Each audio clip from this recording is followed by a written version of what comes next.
not as a prophet. Chers amis, avant de plonger dans ce récit émouvant, je vous invite à vous abonner à notre chaîne. Ici, nous faisons revivre les grandes figures de l'histoire, non pas comme des icônes figées, mais comme des êtres humains avec leurs failles, leurs joies et leurs blessures. Ensemble, gardons vivante la mémoire de ceux qui ont marqué le monde. Une rencontre née de deux destins marqués par la douleur. Lorsque l'on parle de Nelson Mandela, on pense aussitôt au prisonnier politique devenu président, à l'homme qui passa 27 ans derrière les barreaux et qui, au lieu de céder à la haine, choisit le pardon. Mais derrière ce symbole universel se cachait aussi un homme vieillissant, fragile, qui avait connu des ruptures, des regrets et de nombreuses solitudes. De l'autre côté, Graça Simbine devenu Graça Machel portait en elle une histoire tout aussi singulière.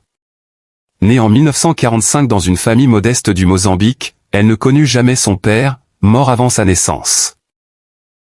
Élevée dans un pays encore sous domination coloniale portugaise, elle fut marquée très tôt par l'injustice. Élève brillante, elle obtint une bourse qui la conduisit jusqu'au Portugal, où elle découvrit les idées révolutionnaires et le souffle de la liberté. Revenue en Afrique, elle s'engagea pleinement dans la lutte pour l'indépendance du Mozambique. À 30 ans à peine, elle devint ministre de l'Éducation, et travailla sans relâche pour ouvrir les portes de l'école à des milliers d'enfants. Mais la vie ne l'épargna pas. En 1986, son mari, Samora Machel, premier président du Mozambique indépendant, périt dans un mystérieux crash aérien. Graça se retrouva veuve, mère, et figure publique respectée, mais meurtrie par un deuil terrible. C'est dans ce contexte que ses pas croisèrent ceux de Nelson Mandela, alors fraîchement libéré de prison après avoir été l'homme le plus surveillé et redouté du régime d'apartheid. Il avait 70 ans passés, mais gardait cette allure charismatique, ce sourire lumineux qui portait en lui un monde d'espérance. Leur première rencontre eut lieu dans un cadre officiel, à l'occasion d'une conférence sur la paix et les droits humains. Pourtant, derrière les discours, naquit une complicité discrète. Un amour inattendu sous le regard du monde. Au début, leur relation resta presque invisible. Mandela, encore auréolé de sa sortie de prison et de son accession à la présidence sud-africaine en 1994, incarnait l'espoir d'un peuple tout entier. Sa vie publique était une succession de discours, de voyages diplomatiques, d'hommages. Graça, quant à elle, préférait l'ombre des coulisses, là où l'on travaille sans bruit, là où l'on construit l'avenir par des gestes concrets. Ils commencèrent par échanger des lettres, puis par se retrouver à l'abri des regards indiscrets. Mandela aimait la rigueur intellectuelle de Graça, son sens de l'humour discret, sa capacité à l'écouter sans complaisance. Elle, de son côté, fut frappée par la simplicité d'un homme que le monde portait au nu mais qui savait rester humble, attentif aux détails les plus banals. Lorsque la rumeur de leur relation commença à circuler, le monde fut d'abord surpris, puis partagé. Certains y virent la rencontre de deux destins exceptionnels, d'autres la critiquèrent, évoquant la différence d'âge 27 ans ou insinuant qu'il s'agissait d'une alliance de convenance. Mais Mandela et Graça restèrent sourds aux murmures. Ils avaient appris, chacun à leur manière, à vivre sous le regard scrutateur des foules, et à trouver dans l'intimité une vérité plus précieuse que toutes les apparences. Mandela, divorcé de Winnie Madikizela depuis 1996 après des années de tourments et de scandales, retrouvait auprès de Graça une stabilité qu'il n'avait jamais connue. Elle représentait pour lui un équilibre nouveau, ni passion destructrice, ni amour idéalisé, mais une tendresse ancrée dans la réalité. Pour Graça, Mandela était plus qu'un symbole politique, il était un compagnon de route, un homme marqué par la souffrance mais toujours capable de rire, de jouer, de tendre la main. Leur relation devint publique en 1998, lorsque, à l'occasion du 80e anniversaire de Mandela, il demanda officiellement la main de Graça. Le mariage fut célébré dans la simplicité, loin des fastes auxquels on aurait pu s'attendre pour un couple aussi emblématique. Les invités parlaient d'une cérémonie intime, pleine de dignité et d'émotion. Et malgré les différences d'âge, malgré les critiques, leur union fut perçue comme l'aboutissement naturel d'un lien tissé dans la sincérité. À partir de ce jour, Graça Machel ne fut plus seulement une ancienne première dame du Mozambique, mais devint aussi la troisième épouse de Nelson Mandela, et la dernière compagne d'une figure mondiale. Mais surtout, elle devint celle qui l'accompagna dans ses années les plus fragiles. La vie quotidienne derrière les murs de la légende. Une fois mariée, Mandela et Graca s'installèrent dans une existence étonnamment simple pour un couple aussi célèbre. Le monde entier voyait en Madiba un héros intouchable, mais dans l'intimité de leur maison, il redevenait un vieil homme taquin, parfois maladroit, toujours avide de chaleur humaine. Mandela aimait plaisanter sur la cuisine de Graca, affirmant qu'elle ne mettait jamais assez d'épices dans ses plats.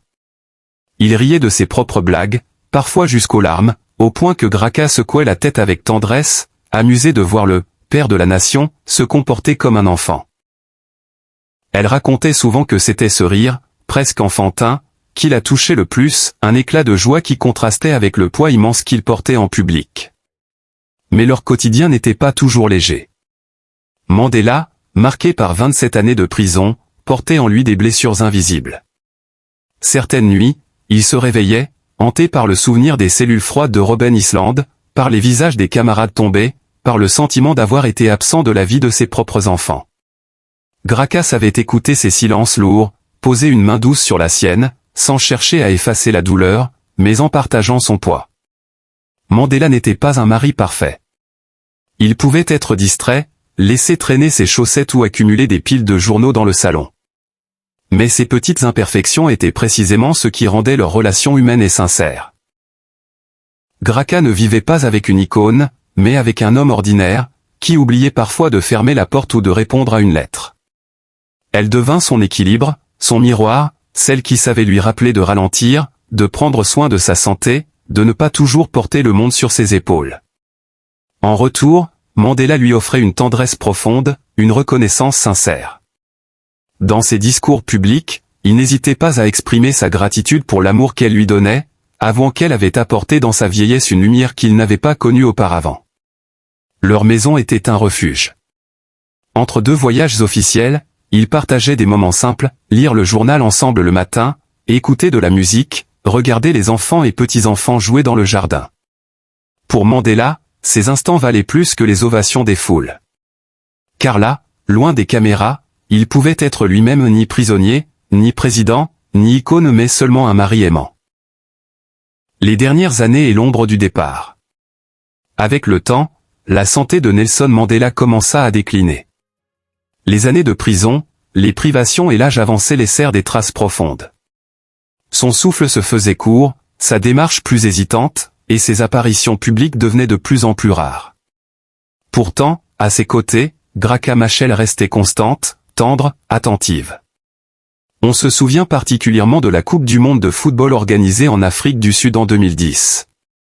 Mandela, déjà affaibli, fit une apparition émouvante lors de la cérémonie de clôture. Il avançait lentement, soutenu par le bras de Graca.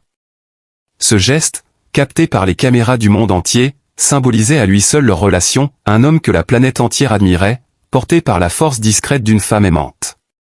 À la maison, Graca se transformait en gardienne bienveillante.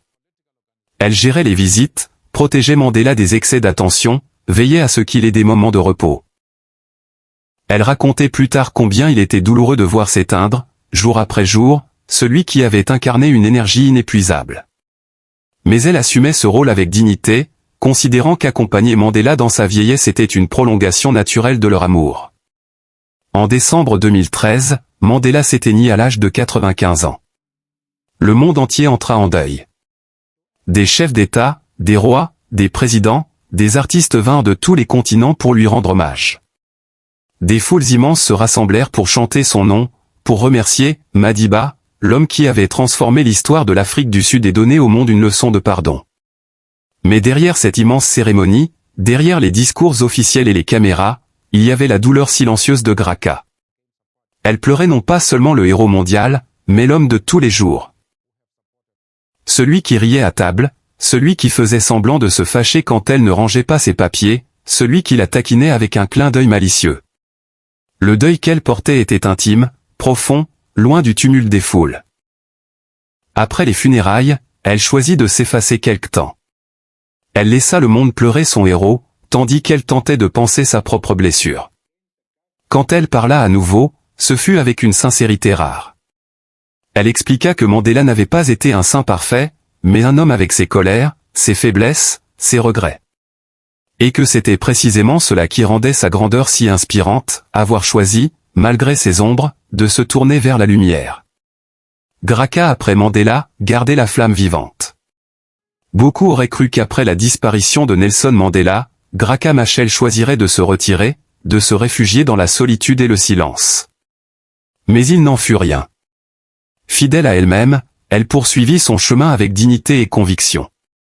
Car pour elle, aimer Mandela signifiait aussi prolonger son combat. Elle multiplia les conférences, les interventions auprès des institutions internationales, les engagements humanitaires. Elle devint la voix de ceux qu'on entend rarement, les enfants soldats, les jeunes filles privées d'école, les réfugiés oubliés. Partout où elle allait, elle rappelait que l'héritage de Mandela n'était pas une statue figée dans le marbre, mais une responsabilité vivante, une mission qui devait se poursuivre. Dans ses discours, elle ne citait pas seulement Mandela comme une figure historique, mais comme l'homme qu'elle avait connu intimement, simple, rieur, parfois boudeur, mais toujours tourné vers les autres. Elle confia un jour que ce qui l'avait le plus marqué chez lui n'était pas sa gloire, mais sa capacité à pardonner et à rester humble, même après avoir subi l'injustice la plus cruelle. Ainsi, Graça Machel est devenue à son tour une figure de mémoire et d'action. Non pas en vivant dans l'ombre de Mandela, mais en portant haut cette flamme qu'il lui avait confiée. Elle incarne la force silencieuse, la patience et la tendresse qui complètent la grandeur visible des héros. Aujourd'hui encore, son nom résonne comme un symbole de courage féminin en Afrique et dans le monde. Elle rappelle à chacun que l'amour peut naître même après des blessures profondes, que la paix se construit jour après jour, et que derrière les géants de l'histoire, il y a toujours des compagnes de route qui rendent possible leur lumière. Chers amis, si cette histoire vous a ému, je vous invite à vous abonner à notre chaîne pour continuer à découvrir ces récits intimes qui donnent vie aux grandes figures de l'histoire. Et vous, que retenez-vous le plus de cette union, la grandeur politique de Mandela, ou la force discrète de Graça Machel qui l'accompagna jusqu'au dernier souffle ?